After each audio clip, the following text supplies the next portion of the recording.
सियासी दल यूपी निकाय चुनाव की पिच पर लोकसभा चुनाव की पारी साधने में लगे हैं।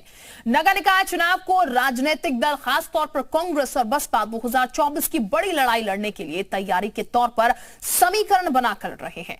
दोनों ही दलों के केंद्र में मुस्लिम मतदाता है, वहीं बीजेपी और सपा बड़ी जीत दर्ज कराने की योजना पर काम कर रहे हैं। निकाय चुनाव को लेकर किस दल की क्या रणनीति है, इस खास रिपोर्ट में देखिए।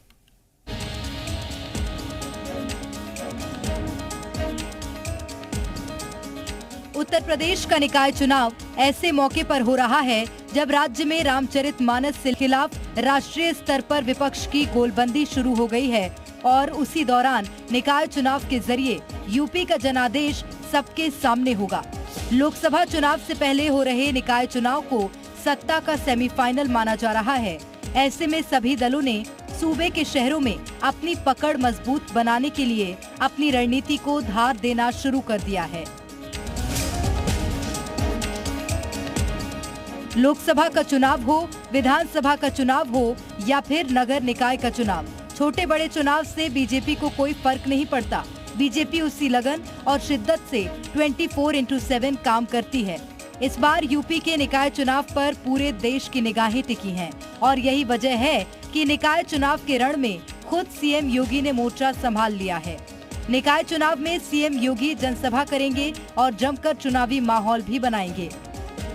और 17 से 22 में जो सरकार चली, उस नाते उत्तर प्रदेश में पुनः भारतीय जनता पार्टी की जैसे विधानसभा में सरकार बनी, वैसे ही निकाय चुनाव में भी 17 में से 17 सीटें जीतकर पुनः भारतीय जनता पार्टी की सरकार बन गई। दोनों डिप्टी सीएम ब्रजेश पाठक और केशव प्रसाद मौर्य भी चुनावी रैलियों में शामिल होंगे।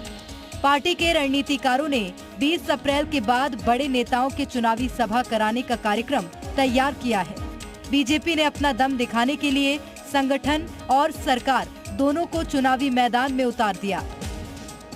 चुनाव छोटा हो या फिर बड़ा, भारतीय जनता पार्टी उसकी तैयारियों में कोई भी कोर कसर नहीं छोड़ती।